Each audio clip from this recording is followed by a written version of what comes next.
This is amazing right here to me. Now this is today. Look at the right side of this. It's dark purple and almost black.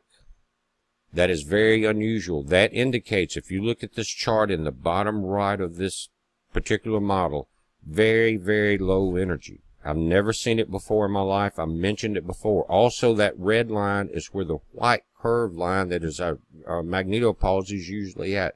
So it's pushed closer to the Earth by 2 points here. But we've seen that before. But what we're seeing now, guys, is unprecedented in my 7 years of watching this particular model. Normally, the outside of this is blue. And I'm going to go back to just 7 days ago, when we started getting that solar wind stream coming in and elevating at very high speeds, how everything changed on this chart. The graph here even changed that you measure it by. But again, 12 is right there. That's normally where your white curve line is. Also, look at the coloration in this. Remember, it's already open beyond blue into the dark purple and almost black in several areas. This indicates low energy. That's not good for our shields. That means any solar stream, any activity, any gamma ray energy, anything coming from outside our solar system, like a gamma ray burst, would be extremely dangerous. A solar flare at this point. Let's go back to 6-1, guys. Just 7 days ago. See how blue this is out here? Notice your chart in the bottom. It doesn't have the purple in it. Right there, that is not in existence. This is how it's always been. You'd see the flare-ups and you'd see the flexing and the bending, but we had that much energy involved in this torrent coming from the sun that activates our shields. So the weaker that energy is, the weaker our shields. And we have CERN running again. But look at this, guys.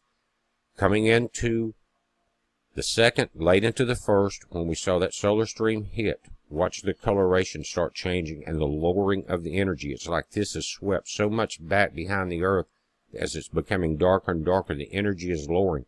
Now you still have a pretty good purple base there. But guys, again, back it up at 6-1. Everything changed right here at this frame at 14:21 Universal Time. I've never seen it happen before, and it indicates not higher energy but lower energy, which is devastating for our shields. You can see some of the manipulation from CERN during that time.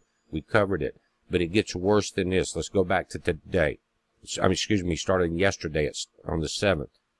Look at the entire chart's changed. None of that bright blue. None of it. Guys, this is not good. Again, you've got to think of the Earth as a dynamo or electric motor. The North Pole and the South Pole is where you would connect the current. And the less current, the slower the motor goes. The weaker the shields become. And the shields are a reaction to the spinning of the Earth's dynamo. They're created at that point. But let's look at this. To the left, today on the 8th, look at the coloration of the low energy outside of our magnetopause and inside now because of that. Let's go back on the right picture, 6-1, 2018. Totally different picture. I've never seen what we're seeing now. It does not look good. I hope this thing rebounds.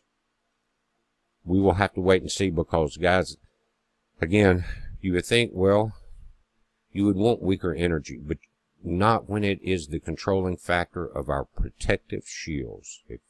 If that is not energized, they become weaker and weaker. Again, coronal mass ejections, solar flares, coronal holes that give us those large solar wind streams.